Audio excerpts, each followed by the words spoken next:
Voilà, d'accord, c'est Vieux Djemé, le président de l'État de droit. Voilà, donc je te remercie d'abord de m'exprimer sur ta chaîne. Et je profite aussi de l'occasion pour te souhaiter plein succès. Parce que c'est pas facile. Je connais bien le métier. Souvent, au début, c'est très compliqué. Et si tu n'as pas la force, la confiance, tu risques d'abandonner en mi-chemin. C'est pourquoi je t'encourage beaucoup et je te souhaite plein succès. Merci. Et depuis le début de mon mandat, c'est-à-dire nous, notre politique, c'est de permettre aux équipes de participer en masse. Aujourd'hui, quand nous sommes venus, le premier choix, c'était d'abord d'éliminer le fait qu'un champion d'une commune va en préliminaire. C'est-à-dire que tous les champions de chaque zone sont qualifiés directement aux phases départementales. Après cela, nous avons franchi une autre étape. C'est-à-dire qu'on a fait une évaluation, on a vu qu'il y a des ASC qui ne participent jamais aux phases départementales. Peut-être que c'est par le niveau, des problèmes d'organisation, de joueurs. Et on s'est dit que d'année en année, on va essayer de donner la chance à ces équipes-là de goûter les phases départementales. Je pense que l'année dernière, on l'a fait. C'est vrai, c'était pas facile pour nous, mais quand même, au finish, tout le monde a vu combien de fois la finale a réussi. Et toutes les ASC qui étaient venus étaient contents. Cette année également, nous avons augmenté encore le nombre d'équipes. Cela veut dire qu'on a donné plus de sens encore en créant 2 poules, notamment une poule ici à Diatakunda qui sera composée de 16 équipes et de 32 équipes, 14 et 16 équipes seniors et 16 équipes cadets. Également à Tanaf, également 32 équipes, 16 équipes cadettes et 16 équipes seniors. Ce qui fait au total, nous avons 64 équipes, n'est-ce pas, que nous allons prendre en charge, Inch'Allah, du 5 au 14. La finale est prévue, Inch'Allah, le 14 avril. Je l'ai dit ici, le choix, c'est pas un choix qu'on fait de façon arbitraire. Si tu vois aujourd'hui, la plupart des équipes qui sont là, même ici au terrain, moi je te parle, peut-être n'ont jamais joué les phases départementales. Donc, sur ces critères-là, on regarde d'abord est-ce que l'équipe qu'on veut inviter a une fois joué les phases départementales ou non. Après cela, maintenant, on essaie de voir également à côté des équipes qui sont plus proches, n'est-ce pas, de la localité qui organise ces phases-là. Et en le faisant, on finit par faire un bon choix. C'est l'occasion pour moi également de préciser aux gens que quand tu es vice-champion, ce n'est pas une obligation qu'on t'invite. C'est vrai, jusque-là, on invite les vice-champions, soit ils sont qualifiés directement, soit ils passent par les premiers. Mais on a constaté qu'il y a certaines équipes qui en ont fait un droit. Non. Seul le champion a le droit de dire moi je suis qualifié pour les phases départementales. Le reste, c'est le RECAV qui voit, n'est-ce pas, selon son cahier de charges, en collaboration avec la commission sportive et des arbitres, évalue sur les équipes, n'est-ce pas, qui vont être invitées. Donc c'était la précision que je voulais faire et que les gens sachent que aujourd'hui, nous sommes dans une dynamique qui ressemblerait à une boule. On va faire tourner les choses en choisissant, en tout cas, ou bien en donnant la chance à ces équipes-là qui n'ont jamais participé de goûter aux phases départementales.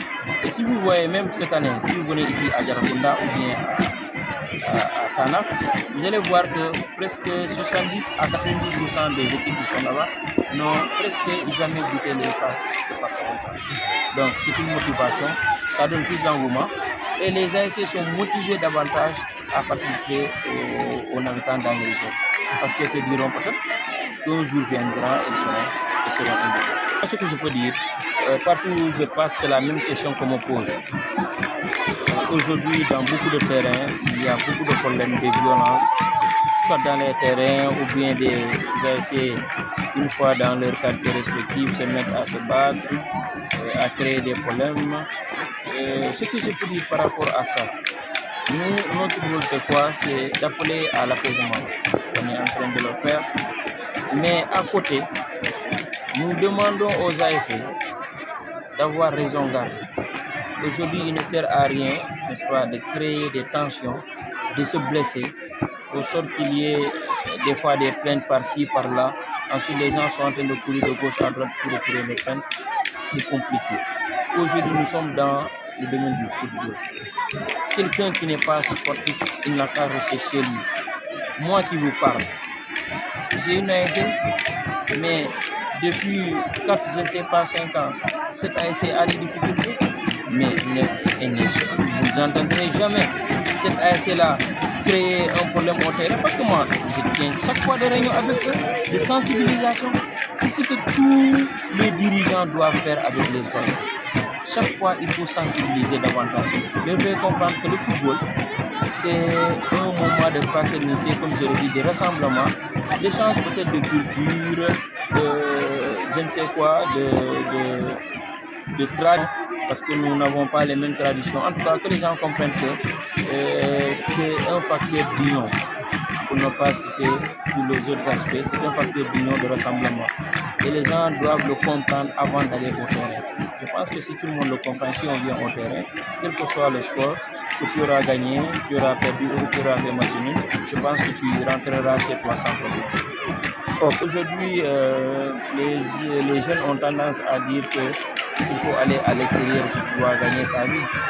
Bon, c'est vrai, c'est leur choix, bien c'est leur vision. Mais ce qu'il faut comprendre, c'est qu'il y a des gens qui sont là, qui ne sont pas en Europe, qui gagnent plus que certains qui sont en Europe. Donc c'est dire qu'il n'est pas dit forcément que tu sois en Europe, que tout est rose. Aujourd'hui, il y a certains qui sont en Europe, qui sont dans des conditions très difficiles. S'ils pouvaient rentrer aujourd'hui, ils allaient le faire. Donc je demande aux jeunes vraiment de rester là. Il y a des projets qui sont là, qui peuvent les aider vraiment à décoller. Si les jeunes restent les bras croisés en disant qu'ils n'ont pas de travail, ou bien voilà, l'État ne nous aide pas, là ça crée des problèmes. Vous savez, il y a beaucoup de projets que les gens peuvent créer, soit c'est des projets d'État, ou bien c'est des projets privés, et petit à petit ça viendra. Tu ne peux pas créer un projet aujourd'hui, demain, aujourd'hui c'est mercredi, demain jeudi tu veux devenir un millionnaire ou un milliardaire, c'est compliqué. Un projet, ça se construit à long terme, et petit à petit, si c'est bien géré, tu verras les fruits. Tu n'as même pas besoin d'aller en Europe pour être dans le confort. Ici, on a tout, on a la terre, on a la pluie, il n'y a rien qui manque en tout cas pour faire des projets qui peuvent porter le fruit. C'est pourquoi je demande aux jeunes vraiment d'arrêter, en même temps de conscientiser, de sensibiliser leurs prochains pour que vraiment nous restons ici, parce que c'est le Sénégal que nous avons. Donc il faut rester ici, construire le Sénégal, et rien ne faire en tout cas d'aller se donner à la mer dans une aventure hasardeuse. Des fois ça passe, bien ça casse, avec les accidents en pleine mer. Et tous ces facteurs font que vraiment les jeunes en tout cas doivent rester dans leurs localités respectives et créer leur propre projet.